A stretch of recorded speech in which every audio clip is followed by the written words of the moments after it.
Light ഒരു wave ആണെന്നാണ് Huygens പറയുന്നത്. ഹൈഗൻസ് പ്രിൻസിപ്പിൾ വേവ് ഫ്രണ്ട്സ് എങ്ങനെ മുന്നോട്ട് സഞ്ചരിക്കുന്നു എന്ന് മനസ്സിലാക്കാൻ സഹായിക്കുന്നു. ഒരേ രീതിയിൽ ഓസിലേറ്റ് ചെയ്യുന്ന പാർട്ടിക്കിൾസിന്റെ കൂട്ടത്തെയാണ് വേവ് ഫ്രണ്ട് എന്ന് വിളിക്കുന്നത്. ഒരു വേവ് ഫ്രണ്ടിലെ ഓരോ പോയിന്റും സെക്കൻഡറി വേവ്സിനുള്ള സോഴ്സ് ആയിട്ട് ആക്ട് ചെയ്യും.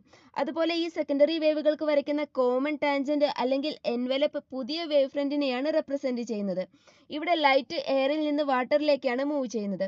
ഈ കാണിച്ചിരിക്കുന്നത് ഇൻസിഡന്റ് വേവ് ഫ്രണ്ട് ആണ്. ഇത് വാട്ടർ സർഫസിനെ ഹിറ്റ് ചെയ്യുന്ന നിമിഷത്തിൽ വാട്ടറിലെ ഓരോ പോയിന്റും ഹൈഗൻ സോഴ്സ് ആയി ബിഹേവ് ചെയ്യും. ശേഷം വാട്ടറിൽ സെക്കൻഡറി വേവ്സ് പ്രൊഡ്യൂസ് ചെയ്യാനും തുടങ്ങുന്നു. എയറിനെ അപേക്ഷിച്ച് വാട്ടറിൽ വേവ്സിന്റെ വേഗത വളരെ കുറവായിരിക്കും. ഈ സെക്കൻഡറി വേവ്സിന് നമ്മൾ കോമൺ ടാൻജന്റ് വരയ്ക്കുമ്പോൾ നമുക്ക് റിഫ്രാക്റ്റഡ് വേവ് ഫ്രണ്ട് ലഭിക്കുന്നു. വേവ് ഫ്രണ്ട് ലൈറ്റ് റേസിന്റെ ഡയറക്ഷന് പെർപെൻഡിക്കുലർ ആയതിനാൽ ഈ രീതിയിലാണ് ഇൻസിഡന്റ് വേവ് ഫ്രണ്ടിനെ വരയ്ക്കേണ്ടത്. ഇവിടെയുള്ള ഓരോ പോയിന്റിനെയും സോഴ്സ് ആയി കണക്കാക്കാമെന്നാണ് ഹൈഗൻസ് പറയുന്നത്. അതിനാൽ ഇൻസിഡന്റ് വേവ് ഫ്രണ്ട് ഈ പോയിന്റിൽ തട്ടുമ്പോൾ അത് ആക്ടിവേറ്റ് ചെയ്യപ്പെടുകയും ശേഷം സ്ഫെറിക്കൽ സെക്കൻഡറി വേവ്സിനെ പ്രൊഡ്യൂസ് ചെയ്യുകയും ചെയ്യുന്നു. എയറിനെ അപേക്ഷിച്ച് വാട്ടറിൽ വേവ്സിന്റെ വേഗത കുറവായതിനാൽ വേവ് ഫ്രണ്ട് മുന്നോട്ട് മൂവ് ചെയ്യുന്തോറും കൂടുതൽ ഹൈഗൻ സോഴ്സസ് ആക്ടിവേറ്റ് ചെയ്യപ്പെടുകയും കൂടുതൽ സെക്കൻഡറി വേവ്സ് ഫോം ചെയ്യുകയും ചെയ്യുമ്പോൾ സെക്കൻഡറി വേവ്സിന്റെ വേഗത ഇൻസിഡന്റ് വേവ്സിനേക്കാളും കുറവായിരിക്കും. ഈ സെക്കൻഡറി വേവ്സിന് നമ്മൾ വരയ്ക്കുന്ന കോമൺ ടാൻജന്റ് റിഫ്രാക്റ്റഡ് വേവ് ഫ്രണ്ടിനെയാണ് റെപ്രസെന്റ് ചെയ്യുന്നത്. റിഫ്രാക്റ്റഡ് വേവ് ഫ്രണ്ട് നോർമലിനടുത്തേക്ക് ബെൻഡ് ചെയ്യപ്പെടുന്നത് നമുക്ക് ഇവിടുന്ന് കാണാം. ടാൻജന്റ് വരയ്ക്കാൻ നമ്മൾ ഇവിടെ ഈ രണ്ട് ഹൈഗൻ സോഴ്സുകളെ മാത്രമേ കൺസിഡർ ചെയ്യുന്നുള്ളൂ.